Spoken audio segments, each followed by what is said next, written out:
We'll see what happens tonight. Let's bring him in. Let's bring him in. The Philly fanatic himself. He's here. Thanks for making the time today, Frank. Was that Quad's dog cam? What do we have going on here? So this is called the Bert cam. My dog's name is Bert. He is 9 months old. And as we get set to close out the show, everybody in the chat asks for a Bert cam. So I have a little camera in his crate that he sleeps in, and I show them. You make your dog sleep in a crate? I cannot get my dog to not sleep in a crate. Like he won't sleep. That's actually kind of nice. I wish my dog sleeps at the foot of my bed. And she's not huge, so like it's not really a big deal, but it's still kind of annoying. Like you're a couple times a night, you're like, all right, move over. Yeah, my dog's only 17 pounds, but like we got him when he was 2 months old, and it, crate training obviously helps with like, potty training and all that sort of stuff. But he hasn't figured out that he's allowed to sleep outside of the crate. Like he will fall asleep, but he's always trying to stay awake because he thinks we're gonna start doing something fun, and he doesn't want to miss out, so he needs to sleep in his crate in order to sleep. Well, I apologize. I was late. Lots going on to start the season, but a very important story I'm working on for tomorrow, and you'll understand when you see it. Love it. Beautiful. Looking forward to Daily Faceoff's Frank Seravalli joining us here. Frank, I want to get. And I'm loving the redesign, the colors. This is. I look. I like the flying skate. Is that what you call it? Yeah. The colors, but like this is Canucks Conversation right here. This is it. We've made the change. Still working on a couple things with Quads' background there. We'll get that figured out eventually here. But Frank, you're in attendance yesterday. Conor Bards making his debut. Walk us through, man. Just what did you take away from seeing, the opening face-off against Crosby, the kid forgetting his stick, post-game interview on the bench? Like, what was the whole night, do you think, there for Conor Bards? What were your takeaways from watching it? I thought it was an amazing night. It's kind of crazy. Depending on where you're from or who you root for, people were tweeting at me like, enough, stop with the Bedard content. Like, we're good. It's almost like people have Bedard fatigue. And I'm sitting here on one hand going, hold on, are these the same people that are like, oh, the NHL does a terrible job of marketing its young stars? And then on the other hand, they're like, shut up already. I'm here for all of it.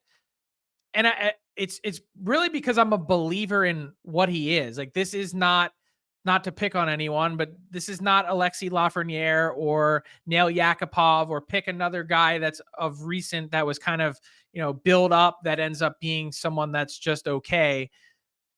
I'm telling you, in 2-3 years, we're talking about the only better player in the NHL is going to be another guy named Connor. Like, that's how good this guy is.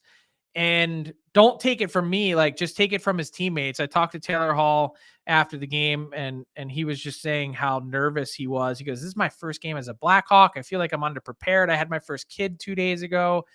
He goes, and we're sitting on a foam roller, stretching out before we get dressed for warmups. And he's like, you'd never even know that it's this kid's first NHL game. No nerves, nothing. So he was excited to see it. And I said, well, how good is he? And he goes, the real deal. He goes, I don't want to make a headline for you and turn this into something bigger than it is. But he goes, I'm telling you, this kid's the real deal. And he's played with more number one picks than anyone on planet Earth. He was one himself, helped bring McDavid along. Like, it's going to be really fun to watch. Let's complete the Conor trifecta. Conor Garland, a lot of trade rumors, all that sort of stuff. Look at that quad segue. He's growing up before our eyes. Geez, that's one out of my book. Segues have been very good, actually. I've been making a conscious effort to do that. I've been writing them down, thinking about it at night. Okay, the Conor Garland stuff that we're hearing. What do you make of all that? Look, I don't think it's new. First off, the Canucks have been trying for a long time to move Conor Garland. He understood that, I think, processed that.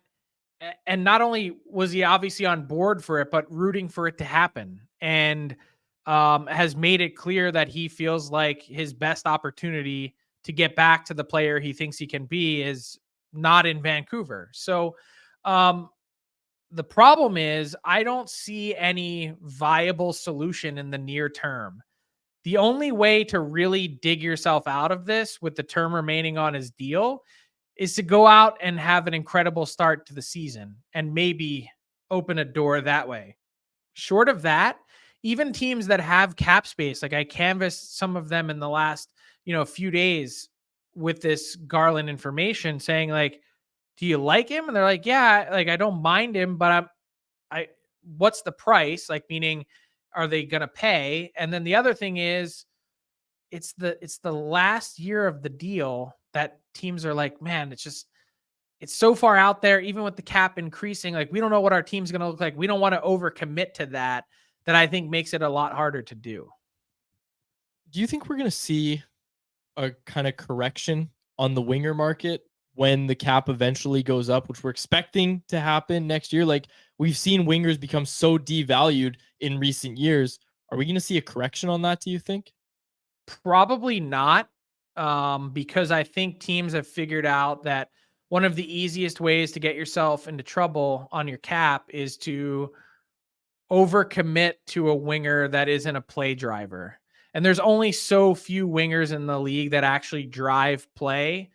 Like, you see Johnny Gaudreau get a bag because he drives play.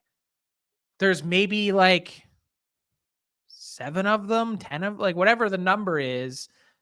And those guys are in great positions because they're helping, pull your team, drag your team into the fight.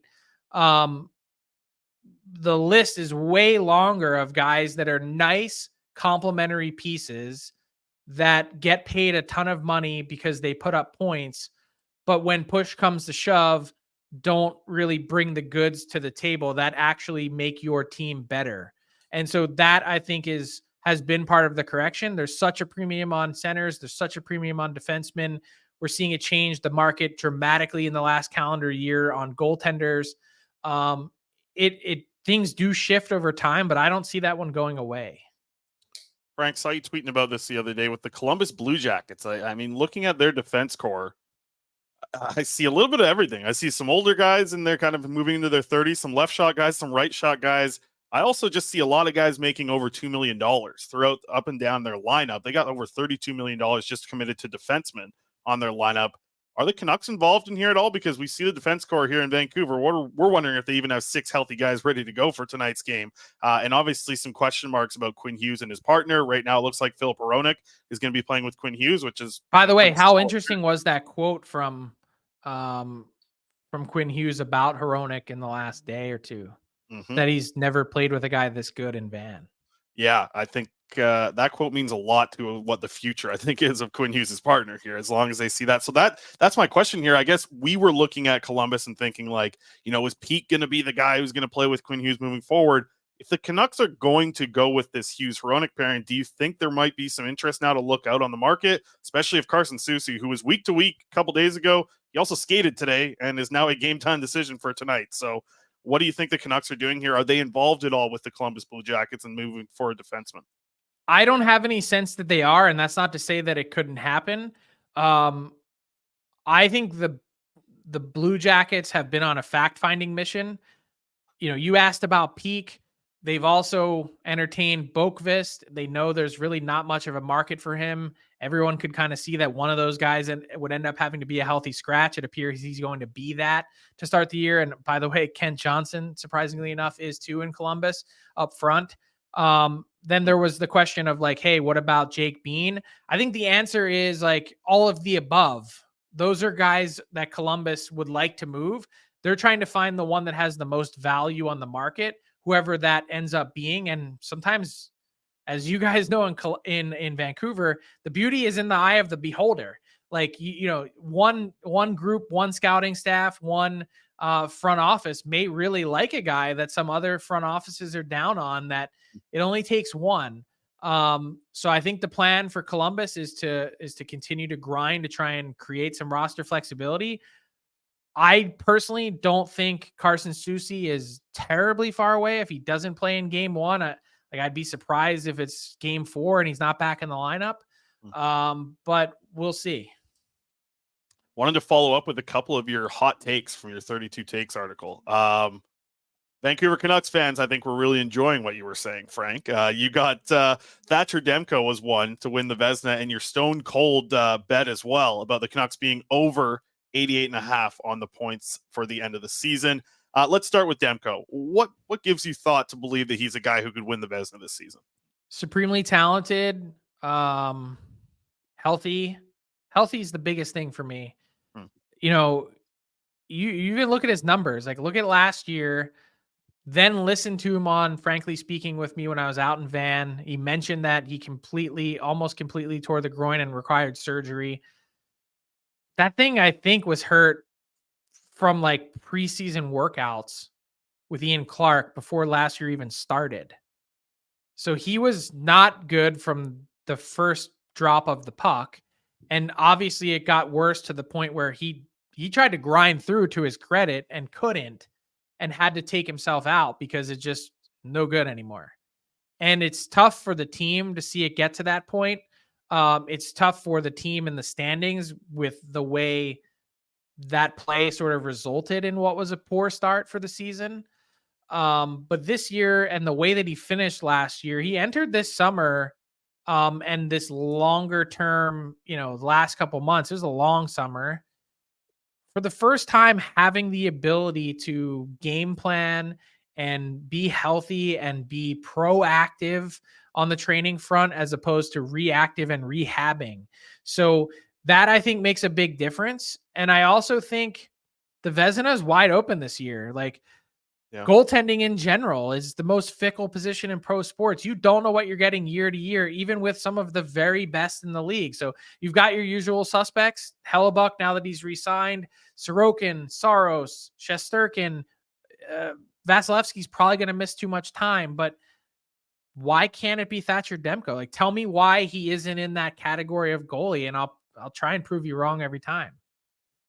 I ain't gonna tell you anything about that. I think I'm fully on board with your take. I absolutely agree with you. And I think he's a great long shot bet to get there. Like, the way he put it at training camp was, when he was asked about the season, he said, the way I look at it, I had 12 bad games. And he said 12 bad games in his career, it looks like, and they were all last year, it seems. So I don't know. With that perspective, that level of perspective from Demko, I'm right there with you, Frank. But how about how the Canucks improved their defense? Like, I'm not telling you guys or your listeners or viewers anything you don't know. The Canucks have defended like shit for multiple years now. I don't know. I can't say it any more blunt than that. Like, it's fact. So if you now have an improved defense core, a forward group that should compete more, theoretically helping you defend, and you've got a healthy goalie, all three of those things should add up to a better, much better year for Thatcher Demko. Like, elite.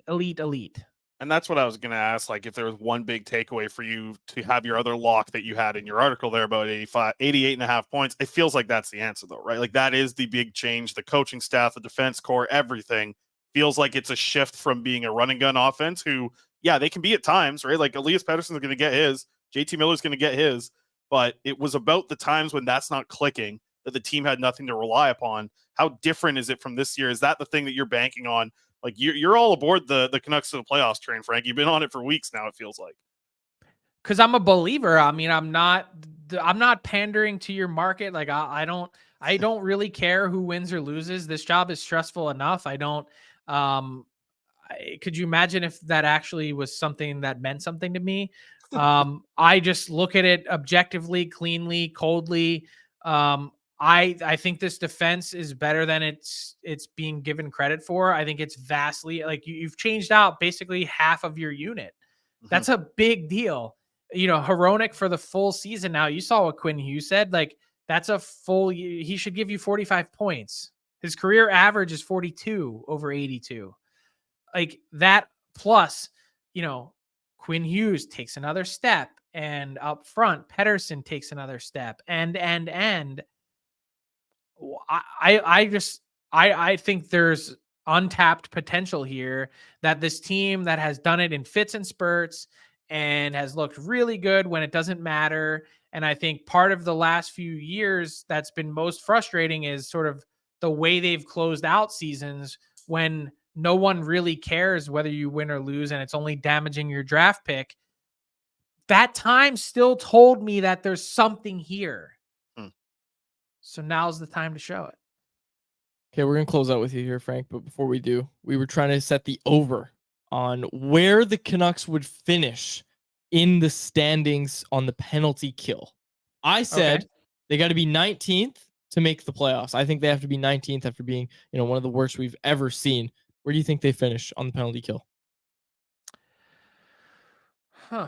It's interesting that you said that because I'm trying to think. It's a different team, so I want to try and make sure that I size this up appropriately. But I had last week on my Daily Faceoff live show, John Goyens, who is a 2-time Quebec Major Junior League head coach, and he has been a coaching consultant for multiple NHL coaches. And he said that he's actually an analyst this year for the Montreal Canadiens on their radio broadcast, and he's tied into the Habs and what they're looking at. And he said with their penalty kill last year, which was 29th, he said when you consider their power play and penalty kill, he called it the Magic 12, and he comes up with these like whack ass terms. I don't even know what that means. So I said, what is Magic 12? Their power play was also 29th. And he said 12 goals. That's all you need over the course of an 82 game season. 12 fewer goals against on the penalty kill would have taken the Habs last year from 29th to 16th. Damn. That's one less power play goal against every 7 games. Feels like the Canucks can do that, right? I mean, we see teams all the time have like 30 to 40 point turnarounds year over year. Like it can be done. The Canucks don't need that much. And they've obviously devoted resources, whether it's Sam Lafferty or Teddy Bluger. Like it's clearly something that they are focused on and needed to be better. And I was asking Rick Tocchet about this when I was out there a couple weeks ago. Is one thing that's always stood out to me about penalty kill, and maybe I'm oversimplifying this, is it ain't that hard.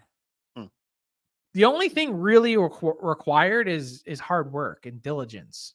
Like you can make any player in the league, I'm convinced, a really good penalty killer as long as they have half of a brain and are willing to work hard. I like that. Absolutely. And I think it's attention to detail that the Canucks need to key in on. But since they were within 1 percentage point of the Habs last year, I'd imagine that Magic 12 figure would hold up pretty well, that it would get them north of 19 and probably in the, somewhere in the middle of the pack. We'll have to see what happens. We'll get it started tonight. Tough matchup. How's that for an answer? Excellent answer. Frank, we will let you go, but we can't let you go without giving us a prediction for the Phillies game, because you nailed it last week when you were on the show. We're about 2 minutes away from first pitch right now. Phillies and Braves. Give us your score prediction after nailing last week's. Phillies lose 7-4. There it is. That's all we need. Okay. Painful. Very painful. All we need. All right, Frank. Thank you very much. We'll chat next Wednesday. Sorry I was late, guys, and talk to you next week. All good. There he is. Frank Seravalli joining us from Daily Faceoff in the Daily Faceoff studio there with the Daily Faceoff shirt